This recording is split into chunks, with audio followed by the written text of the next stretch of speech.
Well guys, we finally made it to Lastraven, the final game in the PS2 lineup. My thoughts on this game used to be similar to Nexus, but the last few times I've played it I've come to find not only does it do something better than any other Armored Core game, but it might just do this one thing better than any other game. Also, for any new people watching, I'd highly recommend you start watching this series at least from Armored Core 3, if not from my earlier videos on the PS1 games. The reason for this is I'm not going to be repeating myself on topics that I've already talked about, and without any prior knowledge you might get lost on what I'm covering. And before anything else, the intro.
So the first thing to talk about is the visuals. The game doesn't actually look this good, due to a permanent scanline filter and a heavy fog effect. This game should look like Nexus, but through the power of cheating I was able to get rid of both the effects. And thank you to whoever the genius was that figured this shit out. There's some weird screen tear at the top of the screen, but it's by far a better viewing experience. And does anyone else find it funny that the horrible graphics is due to just two effects that the developers decided to slap on? There's also a cheat for Human Plus, but as tempting as it is, I decided not to for the sake of this video. Lastraven reverts pretty much all the horrible changes that Nexus introduced. Overheating has been balanced so it doesn't have to be your primary concern of every mech that you build, but if you do overheat it's still just as dangerous. It also seems like you get a lot more energy from generators. With these two changes I was pretty much able to just slap on a better pair of boosters, using almost an identical mech that I used from Nexus. The game feels faster paced, but it also feels floaty, but in a good way. Kinda like how Jigglypuff controls in Smash Bros. Gravity feels a lot lighter, but the controls are incredibly responsive. Missiles are also slower, making them easier to dodge, but if you get hit by them, you're gonna take a lot of damage. The garage has been changed around, making it more efficient to buy, sell, tune, and equip different parts.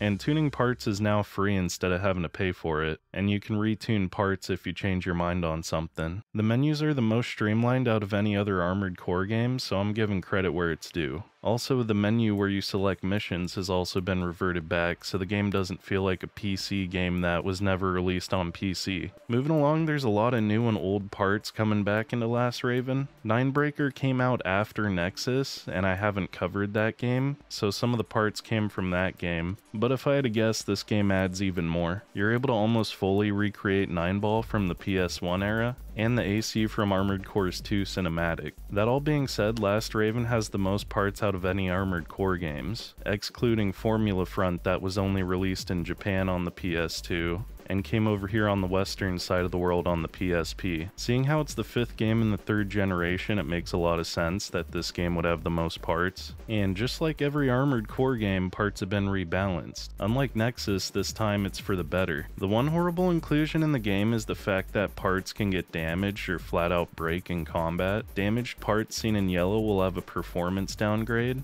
and when the part gets destroyed it turns red. Not only does your part's functionality degrade even further, but at the end of the mission you'll have to straight up buy another one if you want to keep using it. I'm not going to make it sound like this is the biggest deal in the world since you have to almost die to get a part destroyed. My only advice is don't use hover legs. It's horrible, just don't use them. They break 10 seconds into combat, so yeah, just don't. Enemies now explode on death, and if you get close you take quite a bit of damage. This really is just another big annoyance. They really wanted to make this more like a robot simulator game, and it only lessens my overall enjoyment of the game. Another thing to mention is I think they balance the missions out just right when it comes to head functions and hover legs. There's a few missions that make use of the night vision, a few missions that get some use out of your ECM resistance, and a few where you could get some use out of the hover legs, if only they didn't suck. One negative thing I failed to mention about Silent Line was the fact there were no water missions, so hover legs didn't really get a lot of time to shine. The arenas made a return and it's pretty good. Just like Nexus, you can't select the stages, but they got rid of the boring stages from Nexus and replaced them with fun stages from the previous games. And unlike Nexus, you don't have to beat the game to get into the arena. It's there right from the start. I should probably mention there's now a buy-in cost just to participate in the arena matches. There's only 30 opponents, which is a pretty low number, but at least it doesn't overstay its welcome. Whenever you beat your first playthrough, you also unlock a special arena where you can refight opponents from the story. The arena was totally separated from the story, and it makes total sense for this game, and that'll become clear why later on. Everything I've mentioned so far is mostly lastraven rolling back poor decisions made in Nexus, and other than the fact that this game has a huge amount of parts, I really don't hold it in that high of regard. That is, until you factor in the story and missions. This is where the game really goes above and beyond. Not just every Armored Core game, but possibly any game I've ever played. And that's kind of funny since up until this game I found the stories to be too similar and I just really haven't been interested in them. But that's mainly because I'm not too much of a story person in games. This was the first Armored Core game to pop that huge corporate war bubble and come out on top, unlike Project Phantasma.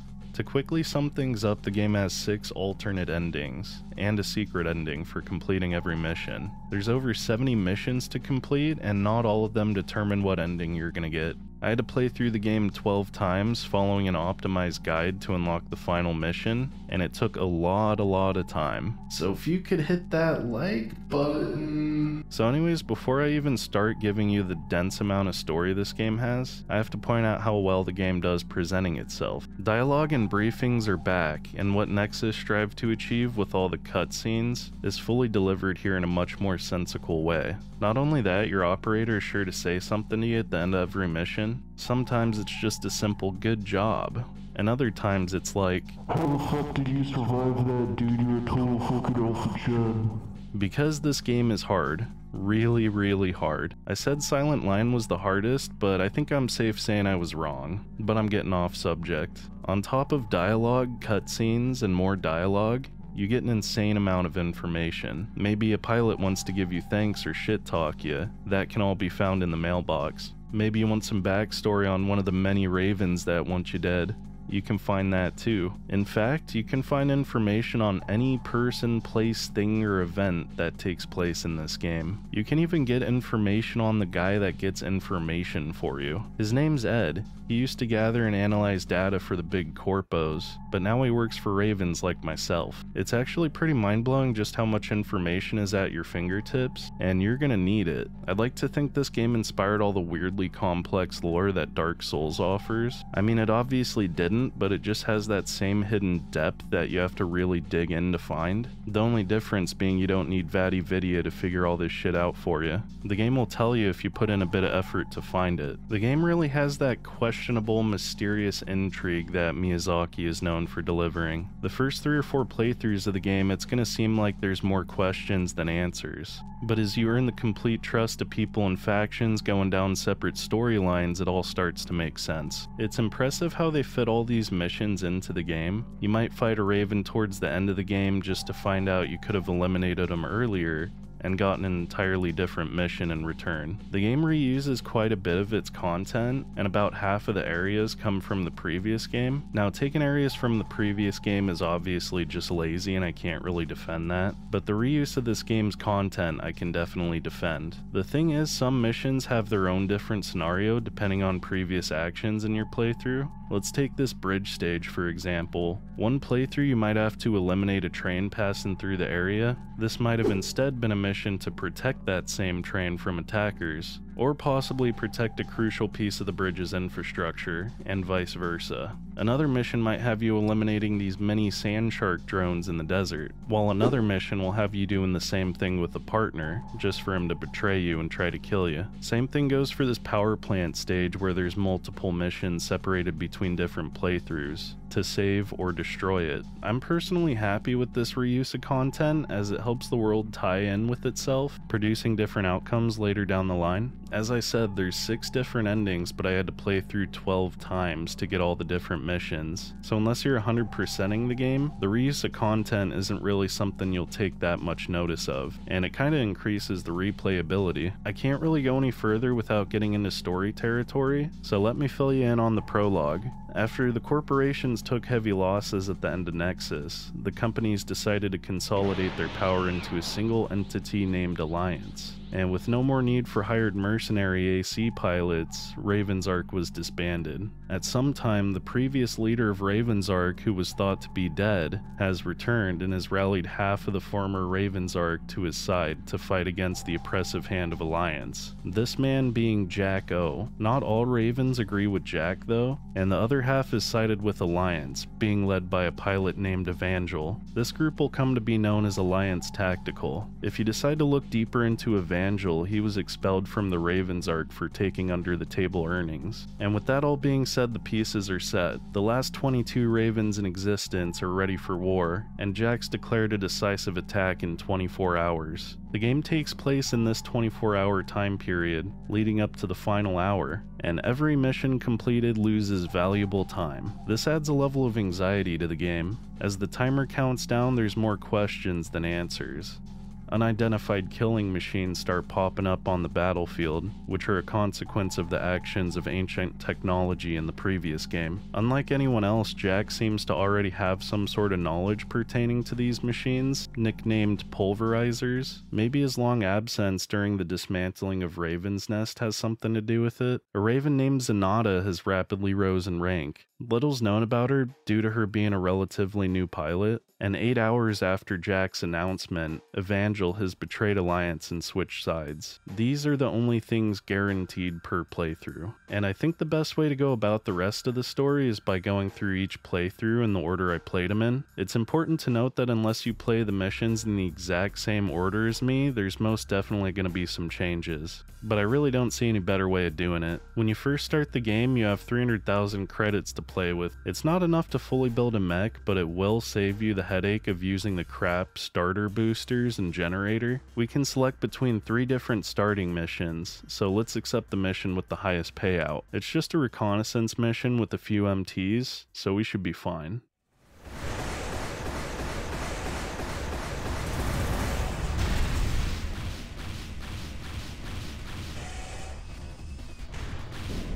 What took you so long? My orders are to kill you. He's attacking. Take him out.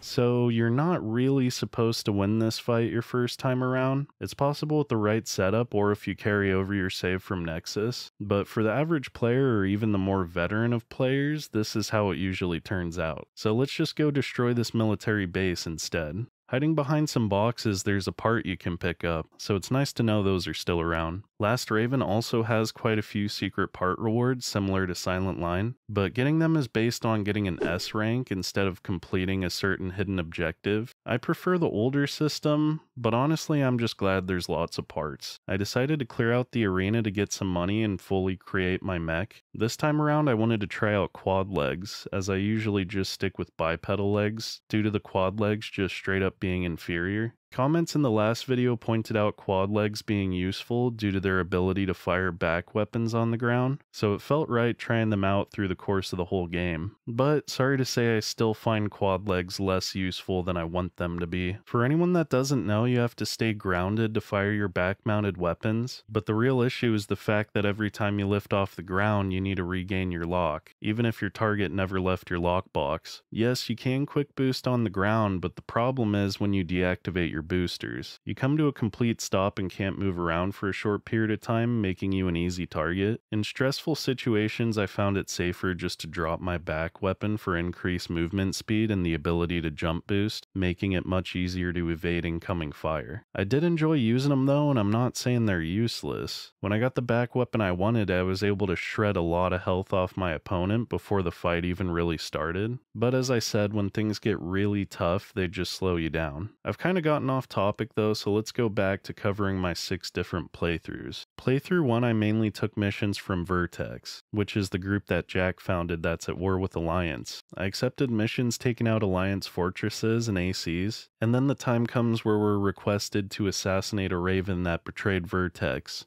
by selling classified information to the enemy, but he's under the impression that we're the traitor. You betrayed us.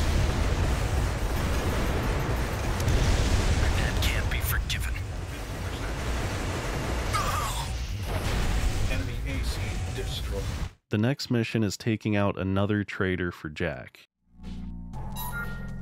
There's a Raven I want you to eliminate. It's still hard to believe that someone I had so much respect for could betray me at this most critical time. There's no doubting his guilt, though. He must be punished. I'm sure he believes his actions are justified, but he also knows the consequences he must face.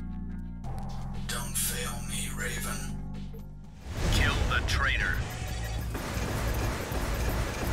It's me, Jack. What's going on?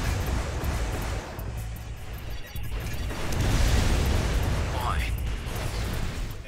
We then get a mission to launch a preemptive strike on a base Alliance has been gathering at, in preparation for the war that's now only a few hours away, and in the process they unveil their secret weapon. This wasn't the easiest fight for me because it's always just out of attack range. My back-mounted weapon actually came in pretty clutch for this mission. At the end of the mission we get a message from Jack. He's discovered the location where these ancient technological killing machines have been getting manufactured. All the quote-unquote traitors that we've been eliminating have been nothing more than Jack narrowing down his selection to find the Raven he claims as the One. Evangel asks us if we're familiar with the term dominance. These are the Ravens that have the power to single-handedly turn the tides of wars, easily surpassing the average pilot. And Jack's under the impression that we're the one fitting this description, and that makes Evangel pretty upset. If we look up Evangel, it says he's a skilled pilot, but his ego is even larger than that, and that seems to be the case. Evangel takes it upon himself to accept our mission. Jack sees this as an act of betrayal, and just like all the other Ravens that quote-unquote betrayed him,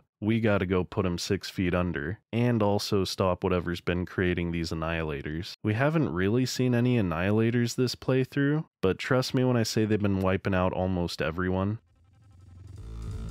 What are you doing here?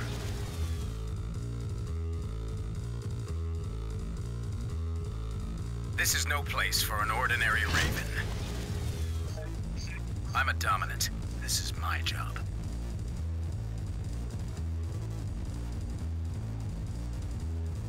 You don't get it, do you? I guess there's only one way to help you understand, then. Oh shit!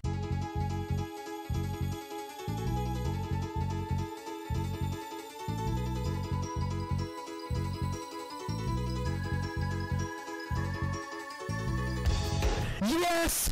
Yes! Yes! It's ironic, isn't it? I turned out to be the weaker one.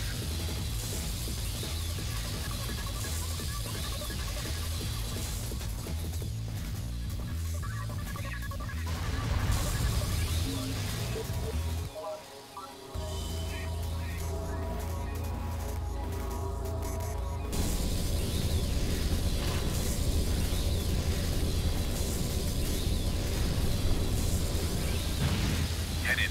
I'll take care of things here. This must be what Evangel was trying to reach. It's huge.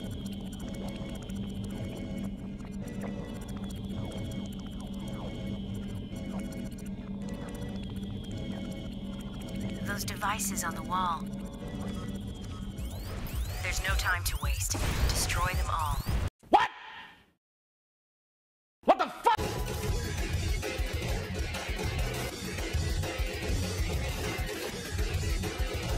Yes! Yes! That did it. Shutdown confirmed. We have to believe it's over. I hope the world is finally safe. Playthrough 2, I didn't really pick a side. The missions I chose were pretty uneventful. Eliminate some MTs, protect some cargo, and participate in a half-assed search for Evangel. This led into investigating a recent attack on the same Alliance gathering point we wiped out in the previous playthrough, and this wound up being a fight with the Pulverizer. Is that a pulverizer? Lake Park Scan. Unidentified target destroyed.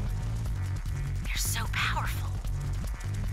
And at the end of the mission, Alliance gets information on the device that's been creating these pulverizers. From now on, I'm just going to refer to it as the internecine, as that's what it eventually becomes known as. And shit, try saying that 10 times fast. While Alliance looks for a way in, we need to take out one of Vertex's best pilots. The area is littered with those suicide drones that killed the player character in the previous game, and this leads into us accepting a mission for Alliance to stop the internecine. We have to survive for a certain amount of time dodging these suicide drones that come in through the roof, up until Jack opens a door for us. Raven, over here.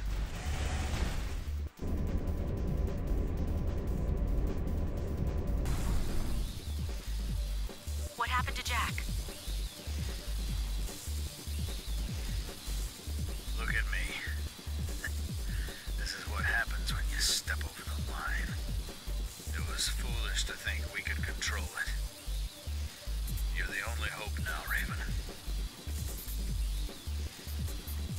You must not fail.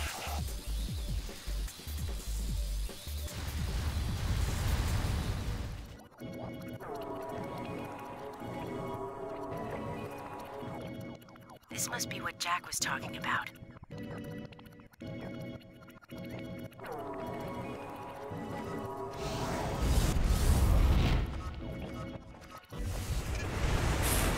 Lake Park Scan. Danger. AD at 10%. 4 bar damage.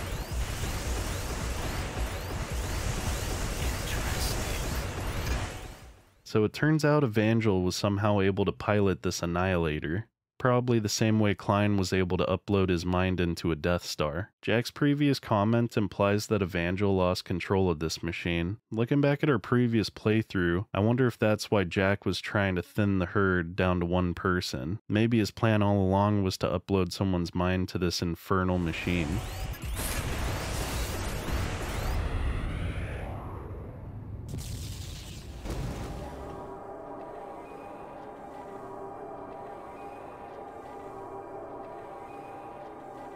You were one as well.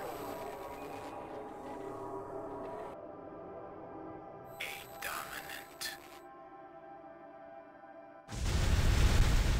Playthrough 3, I decided to finally overcome that AC that was waiting in ambush for us in the first mission. The next mission is to gather some materials for Jack. but he set us up for another ambush. After this, we had a bunch of not so important missions from Alliance and a couple from some independent warlords. Clear out a path for some helicopters, escort a transport, rescue some trapped allies, and etc. and etc. This leads to us accepting a mission from Alliance where we have to cause a distraction to get Vertex's attention, and it works. The same skilled pilot from Vertex that we killed in the last playthrough has come to take us out. It seems like we've buttered up Alliance enough for them to fill us in on a little secret. Evangel isn't a traitor towards Alliance, but in fact an undercover spy. After reading up on Evangel's history, it really doesn't surprise me. The thing is, even though he's supposed to be a spy, he clearly makes his own decisions throughout the game. I mean, last playthrough, him and Jack were buddy-buddy trying to insert their brain into a pulverizer. This route pretty much ends with Alliance totally annihilating Vertex. The only opposition left alive is Jack, who's ran off to the internecine. So that's where we go. You're too late. The mission's already done. She took care of it. The lady Jack refers to is probably Zenata, who most likely stopped the internecine. Everything's gone according to my plans. There's just one thing left. I want to be remembered, so the world will know I was a raven. Jack's the type of person that never wavers. He might deceive people to their own demise, but his hate for Alliance is worth him dying for.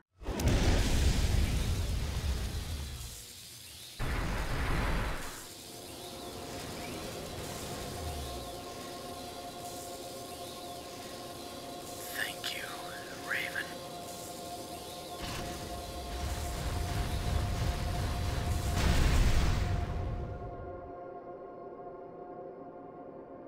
Did it really have to come down to this? Playthrough 4 started out with quite a few unimportant filler missions. This led to Alliance sending me on a mission only to betray me and try to kill me.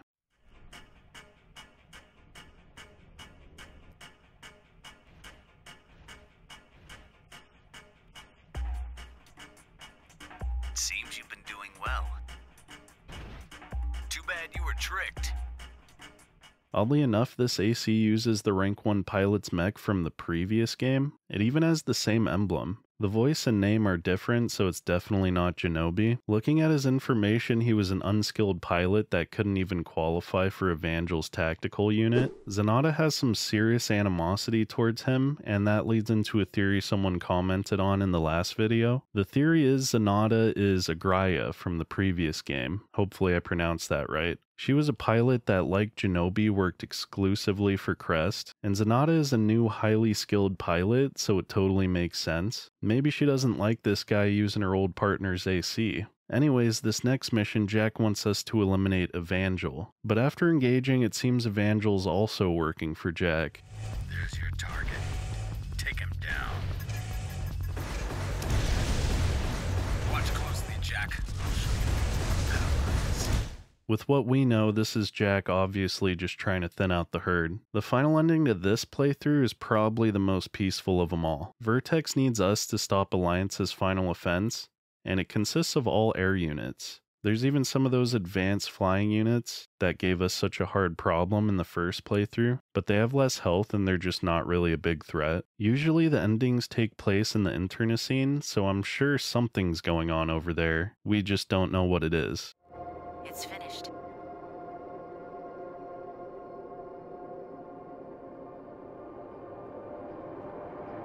I wonder if peace will finally be restored. Who knows, maybe this happy ending is just a lie, and behind the scenes pulverizers are still destroying everything. Playthrough 5 is where I took out the hardest of hard missions. We accept a mission to take out an AC that's in the process of destroying a base, but when we get there it's clear there was no attack and it's just an AC trying to kill us. After defeating him, Rimfire comes out to finish the job. It's a tough fight. Next up is another multi-AC mission. We have to go through a river leading up to a dam that we have to destroy, and once that's done, 2 ACs show up. One of them uses hover legs, which is pretty good for us, since his legs get destroyed in like 10 seconds and then he's slow as shit. but since there's multiple targets and multiple ACs, it's pretty easy to run out of ammo failing this mission. And the next mission is once again another mission that has us fighting 2 ACs, all while making sure to destroy the transports in between fights. These missions where you have to take out multiple ACs aren't too bad since they come out one by one, but with this game's weapons being properly balanced this time around, it's a really tough challenge. In Silent Line you'd be fighting 2 ACs at a time, but you had access to some really powerful weapons. Continuing on, there's a few uneventful missions after this, but we eventually work our way up to shutting down a Vertex power plant. If there's any mission you'd run out of ammo on, it would most definitely be this one. All the briefing says you have to do is go into a power plant and shut down 4 different generators. Sounds simple, but on your way out, you get ambushed by an AC. It's pretty close quarters and he has a laser blade, so it's easy to take a lot of damage and waste a lot of ammo. It's a really claustrophobic fighting spot. And hopefully you save some health and ammo because there's one more thing. Once you make it back outside, you have to fight a pulverizer. There's different types of pulverizers, and this is the inferior slow tanky one. But with all you've been through, it's a really tough fight. Next is a mission where you have to go take out Evangel, but he's not there. There's quite a few missions where you have to go track down Evangel only to not find him. This is most likely Alliance trying to get some heat off of Evangel's back while still looking like they're going after him. Following this mission, we have to go take out some MTs in a desert. But then we get attacked by another pulverizer that's just wandering around. This pulverizer is slightly more dangerous than the previous one we fought at the power plant. Next mission is requested by Vertex to take out an AC. But after defeating him, yeah, you guessed it, another pulverizer. And this one's even more powerful than the last one. After we finish the mission, we're filled in about these pulverizers. One is something we already know, they're made in the internecine. And the second piece of info is every time a pulverizer is destroyed, the next one is made even stronger to make up for it. This leads up to the final mission where Jack hires Zenata and us to try and take out this new powerful threat. Zenata's job is to destroy the internecine while we face off against a pulverizer. But after we defeat it, there's a little more to be done. What is that?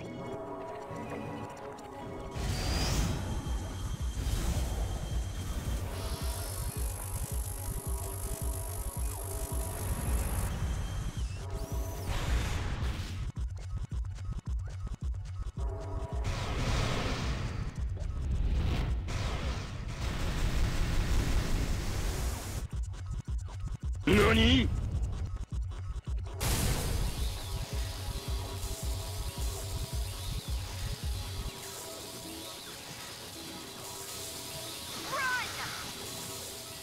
This pulverizer is the hardest yet, but thankfully Zenata wore it down for us.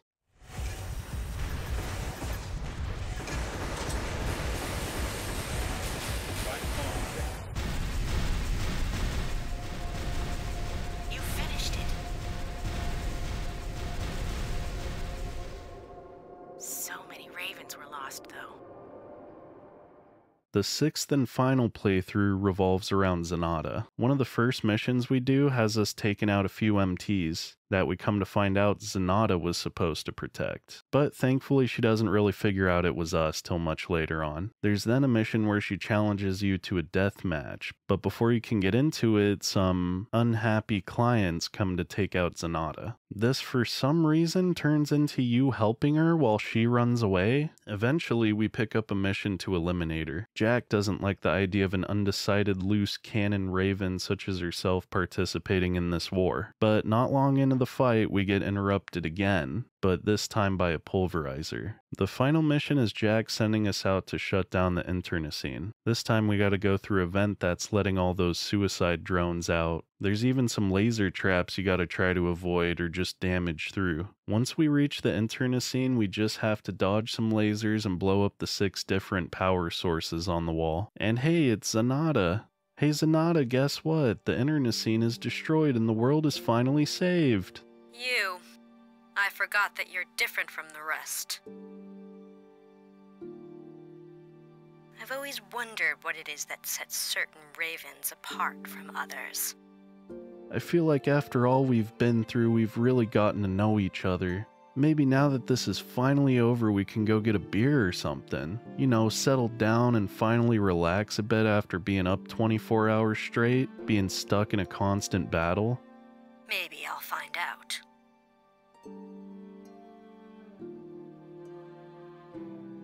Once I've gotten rid of you. Fuck. This fight is straight up cancer. Not only does she use human plus, but her weapons don't add any weight to her AC. She's so fast it's really hard to keep a lock on her, and after going through the minefields and laser traps, you really aren't left with that much health to fight her. I swear this is the most unhinged character in the game. She's always sending messages telling us how disappointed she is because we picked sides. She'd rather do things the honorable way, not picking a side like a true Raven. Yet she's willing to kill someone after saving the day. I thought we really had something here.